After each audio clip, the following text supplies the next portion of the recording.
Hello everybody, how are you guys doing? Hope everybody is doing amazingly well. Welcome back to another lesson of English with Ashish. And guys, today in this lesson we are going to learn what a type 3 conditional sentence is, how it looks like, when to use it, how to use it, everything about it. So make sure you watch the lesson until the end. It's gonna help you step up your English game. It's gonna help you get better. So do that. Watch it until the end. I'm excited as always. I know you guys are too. Let's do it. Alright everybody, now let's understand what exactly a type 3 conditional sentence is and how and when to use it. Alright. So guys, a type 3 conditional sentence refers to an impossible condition in the past. I'm calling the condition impossible. Why? You'll get to know why. So it refers to an impossible condition in the past and its probable result again in the past. So what's happening here is something happened in the past. Something took place in the past and you regret it took place. You show your regret using this conditional. All right. So we're calling the condition impossible because we cannot go back in the past and change it.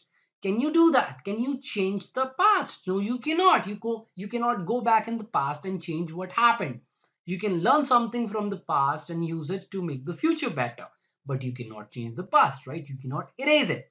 And that is exactly why we're calling the condition impossible. It's absolutely imaginary, hypothetical. All right. So what we do using a type 3 conditional sentence is regret, show regret or regret what happened or didn't happen. So we show regret, we regret uh, about something that happened or didn't happen, right? Now, we do this, we show a regret by laying down the condition in which the reality would have been changed in the past. So, something happened in the past, you're not happy with that. So, you show the condition in which the reality that actually happened would have been different, would have been the way you want it to be. All right. So these are sentences that show your complaints, that show your regret. All right, we can use it for a different purpose as well. What is that? We'll get to know very soon. All right, now what is the structure? How to form the clauses here?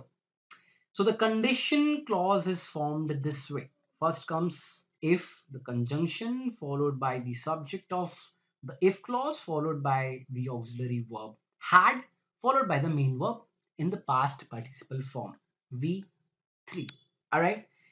And the result clause has the subject, right, followed by an auxiliary verb would, followed by another auxiliary verb which is have, followed by the main verb which is past participle V3.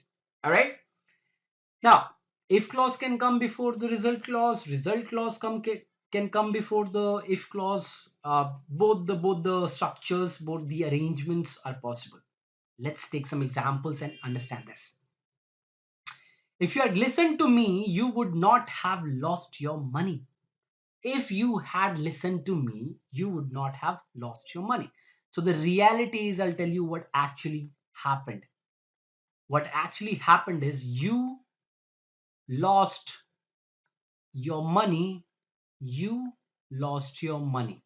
And the reason is because you did not, you did not listen to me. And that is why listen to me. All right. So in the past, you did not listen to me, and that is why you lost your money. Right. But if you had done something differently, if you had listened to me, which you did not listen to me, but if you had, all right, we're just imagining, if you had listened to me, something that happened would not have happened. You would not have lost your money. You actually lost your money. This actually happened. But if this condition was true, this wouldn't happen. All right. So if you had listened to me, you would not have lost your money. All right. Second example, I would have joined you on the trip if you guys had informed me about it. So I did not join you guys on the trip, right? This is the result. The actual result is I did not join you guys on the trip, right? Because you guys did not inform me about it. But if you did, if you guys had informed me about it, if this had happened, this would have happened, which did not happen. Understand this. This is not the reality. The opposite happened in reality, right? I did not join you guys on the trip because you did not inform me about it. All right. But if you had informed me about the trip, I would have joined it. All right. Now, focus. If the result clause comes before the if clause, the subordinate clause, we don't need a comma like you see in this example. But if the subordinate clause comes before the main clause, there has to be a comma. If you had listened to me, comma, something would have happened. If you had called me, I would have been there. I would have helped you. All right. So if the if clause comes before the main clause, before the result clause, there has to be a comma. So I'll show the structure. If clause, right, plus the comma. After that, you have to use a comma, and then the result clause. Then the result clause, right? You can use the result clause in the beginning and then the if clause. If you do this, you do not need a comma, like in the second example. There is no comma because the result clause, the main clause, comes before the subordinate clause, before the dependent clause. All right. Let's take another example. If more people had watched the show, which they did not, more people did not watch the show. But if more people, subject had auxiliary watched main what the show object, if more people had watched the show, if this had happened, this would not have happened. The show would not have been closed. The show got closed because a lot of people did not watch it. This is the reality. But if that didn't happen, if actually people watched it, the show would not have been closed. All right. Again, the condition clause comes in the beginning, and that is why we have the comma. If we reverse the order, we will not have a comma. It would have been, the show would not have been closed if more people had watched it. All right. Now, both or either of the clauses can be negative. If more people had not watched the show, it would have been closed. All right.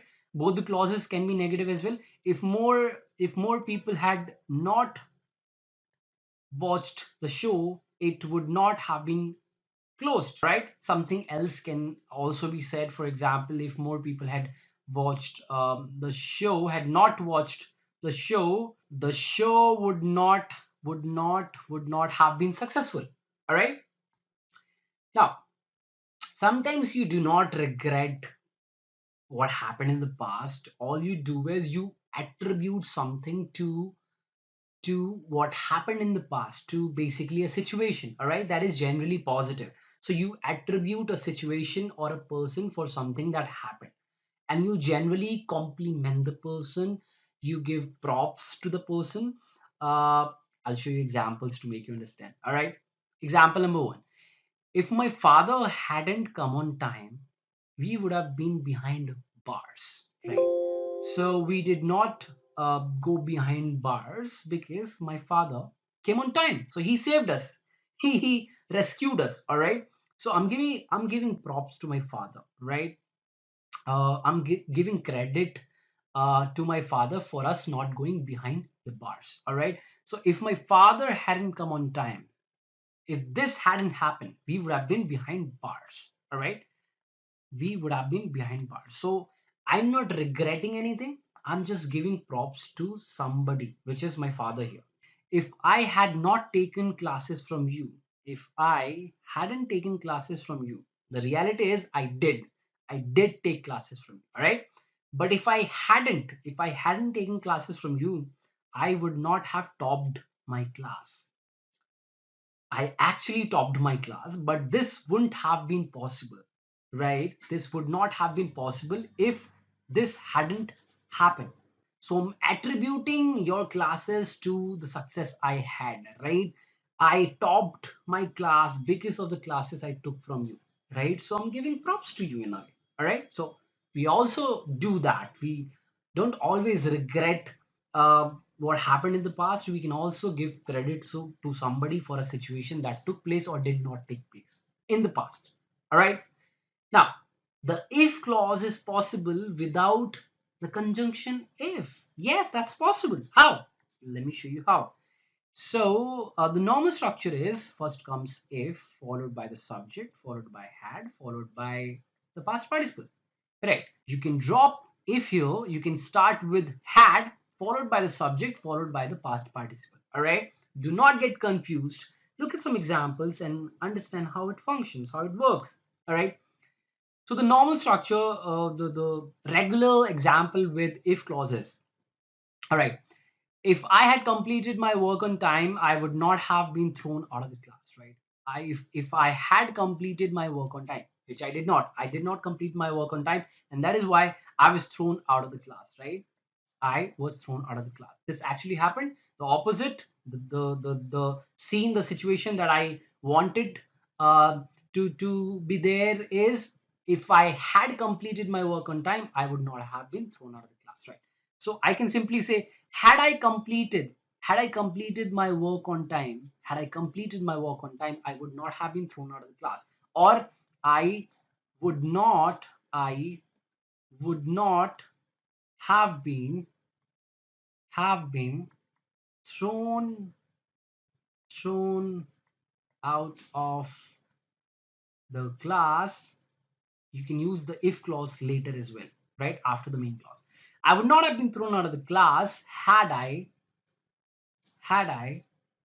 completed the work completed the work on time. Get this? Let me show you another example. I would not have vacated the flat if the owner had talked to me rudely. So I actually vacated the flat because the owner did not talk to me rudely, right? So the if clause is this. I would not have vacated the flat had the owner talked to me rudely. Or had the owner talked to me rudely, I would not have vacated the flat. Get this? So this is also possible. This is quite advanced, and you should know it, and you should know how to use it. And now you do. All right. We can also use modal verbs in the result clause. How? Let me show you how. If you had told me about the plan in advance, I might have joined you guys. I might have. I would have. This is sure. I'm certain. Might have. I'm not sure about. Not sure about it. I could have. I can say could have. I could have joined you guys. We could have showed up at the party if the fire hadn't broken out. The fire broke out, and that is why we did not show up at the party. But we could have. It was possible. If this hadn't happened, this was possible. Not saying this definitely would have happened, but this was possible. All right. We could have showed up at the party. All right. You can make it a question as well. You can make it a question as well.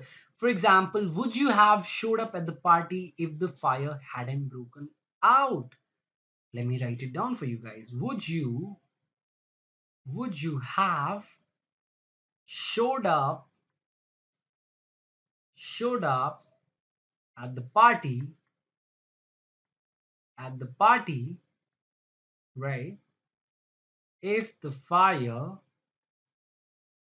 fire hadn't broken out. If this hadn't happened, would this have happened? Would this have happened? All right. If you had told me about the plan in advance, I might have joined you guys. Would you have joined? Would you have joined? Would you have joined if if we had told you about the plan in advance? So you can ask a question using a type 3 conditional sentence as well. All right. Now, the clauses, one clause or both the clauses, either clause or both the clauses in a type 3 conditional sentence can be in the passive voice. In the passive voice. In the passive voice, we focus on the object, on the receiver of the action, not the doer of the action, which is the actual subject. All right. For example, if he hadn't been forced to quit the job. This is the if clause, condition clause, right? And this is in the passive voice. If he hadn't been forced, if he hadn't been forced by somebody to quit the job, he would not have done it. He would not have done it, right? So here the if clause is in the passive voice. Look at this example. John would have been thrown out of the class. John would have been thrown out of the class by somebody else. John would have been thrown out of the class by somebody else. So this is in the passive voice. He is not throwing himself. He has been, or he would have been thrown out of the class by somebody else. This is in the passive voice, right? So John is receiving the action here. He's not performing the action of throwing out. All right. So John would have been thrown out of the class if the students hadn't come out in his support. If this hadn't happened, right? If this hadn't happened, this would have happened. John would have been thrown out of the class, right? Both the clauses can be in the passive voice as well. For example, let me give you an example. Right. I would have been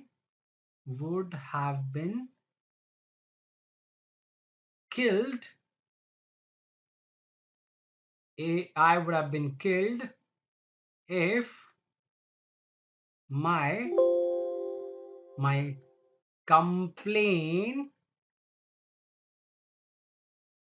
complaint hadn't been registered on time. So what happened actually in reality was that my complaint was registered on time by somebody else, by the police, and that is why I did not get killed. All right, somebody did not kill me. So see, this is in the passive voice. I would have been killed by somebody else. Obviously, I wouldn't have done it myself. I would have received it. All right. I would not have been killed if my complaint hadn't or had been registered. Just wait a second. I would have been killed if my complaint hadn't been registered. This should be negative. I would have been killed if my complaint hadn't been registered on time. All right. So either clause or both the clauses in a type 3 conditional sentence can be in the passive voice. Both the clauses can be positive, negative. Either clause can be positive or negative. It can be a question as well.